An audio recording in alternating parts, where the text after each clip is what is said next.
What's up, gamers? Dreamcastguy here, talking today about Gamescom opening night live, because I just finished watching the 2-hour press conference, and I gotta say, it was pretty dang good. I mean, I feel like a lot of stuff that Jeff Keighley does, I'm kind of hit and miss on. Sometimes the Game Awards are good, sometimes they suck, sometimes Summer Game Fest is cool, sometimes it sucks, but for the most part, I think this is one of my favorite events that he's put on. It had so many RPGs, it had games like Sonic, Alan Wake 2 showed up, Mortal Kombat got so much gameplay.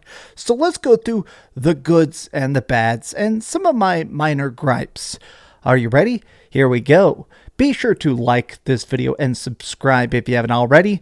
Now, just to start things off, a very interesting event happened pretty much right at the beginning of it, which is that for some reason, a bunch of people rushed the stage while he was talking about Starfield. They really began things with a new trailer for Starfield, showed some new gameplay. Todd Howard came out and said, like, yeah, I'm really excited.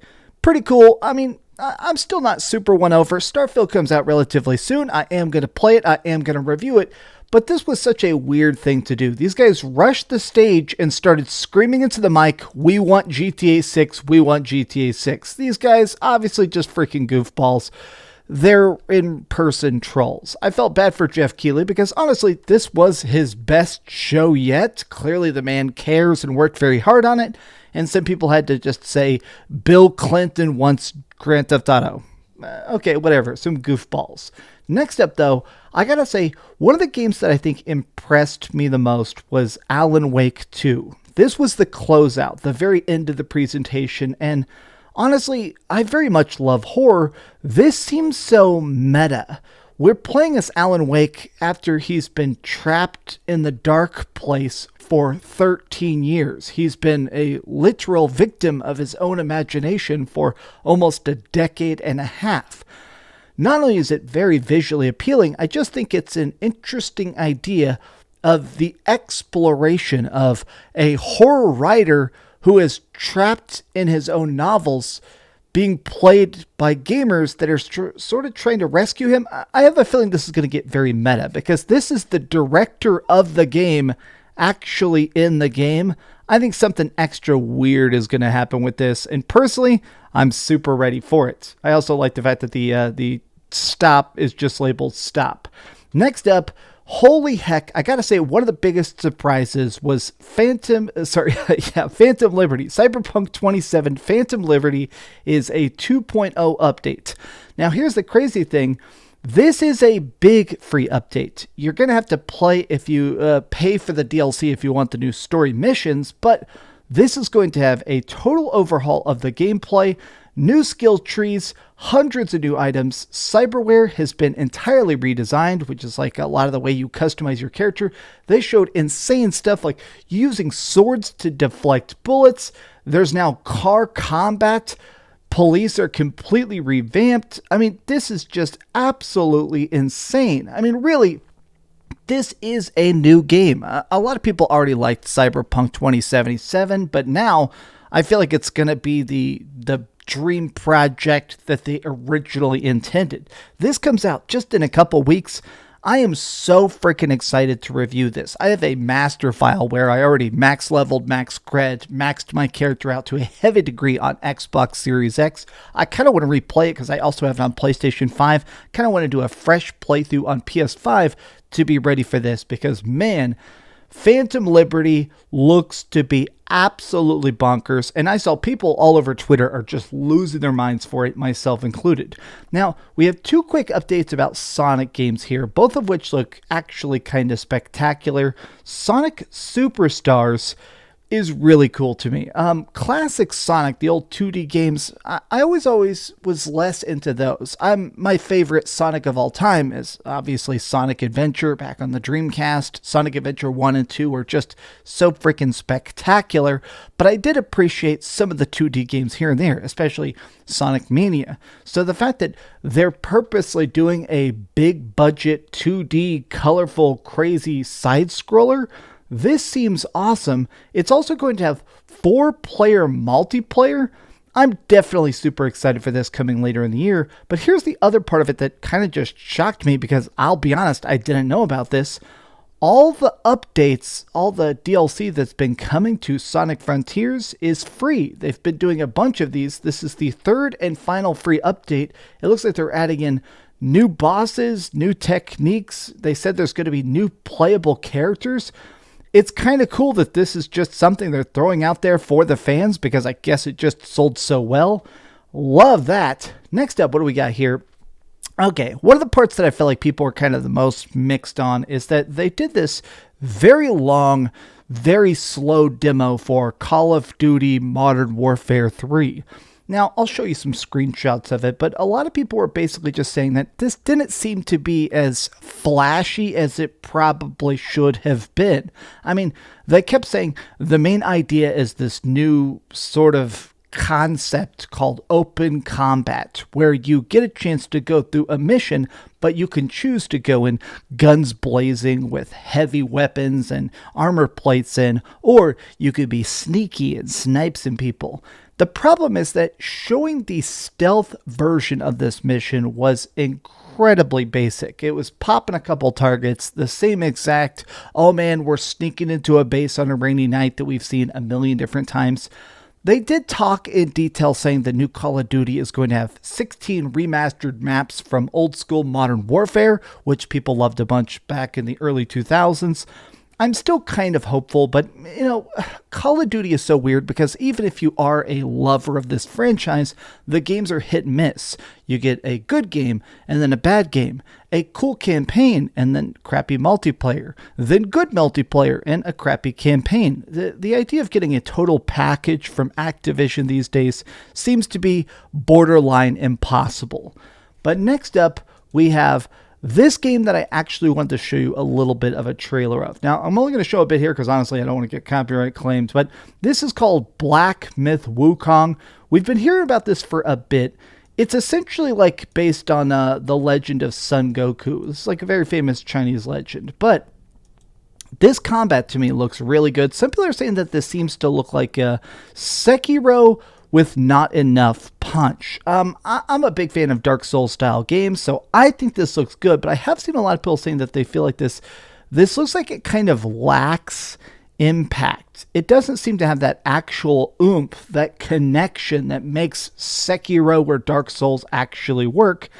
To me, I think this trailer does win me over. Maybe I'm in the minority here, but I think this trailer is actually fantastic. I am super curious to play this game. Hopefully it's as good as it looks. Some people seem to be very turned off by this trailer so far, but early tease, I think this is a good, strong reveal. Now here's one that personally I am very invested in. I have played almost 300 hours of Diablo 4, and right now the game is broken. They released something called Season of the Malignant, and it basically was an update patch that ruined everything. Every class got weaker, combat got slower, leaving dungeons even takes more time. Pretty much everybody agrees that Diablo 4 is currently broken. The concurrent player numbers are in the absolute toilet. So they've already decided to just announce that coming up in October, they're doing the next season. This is them panicking. There is no way that they would talk about the next season if the current season, which is like the big free update patches, if the current season wasn't so hated, they would not already be talking about Season of Blood. You basically get to play as vampires. 5 new and returning in-game bosses, updates to rewards, updates stim, gym, stash. Okay, basically they're saying, we're sorry we broke the game. We promise we're trying to fix it. Man, as a person that loves Diablo, a person with an actual Diablo tattoo, this is still just a disappointing mess that I'm tired of the fact that it sucks that Blizzard will just break their games and then rush to fix it over and over and over again. All right, next up is definitely one of the main ones they were talking the most about. Mortal Kombat 1 got a lot of story trailer really showing how this is a reboot. This is the beginning of the timeline of sorts. They're resetting a lot of the events, but things are definitely changed. It's cool to see the beginning of Raiden. It's cool to see these characters interacting. They showed Seidel right there actually kicking butt. Honestly, this game looks incredibly brutal. Every time we get another trailer, they did a closed beta recently, and I watched a lot of that. It looks like the assist system is going to be incredibly deep. I am super on board with Mortal Kombat. Gimme, gimme, gimme all of that right now. It's cool that it's actually coming out next month. I'm definitely ready for September. Now, they kicked off with this big Starfield reveal, which was pretty good. I still just want to play Starfield. I've had some friends that are playing it, and they've said the game is a slow burn. It's a game that's fun.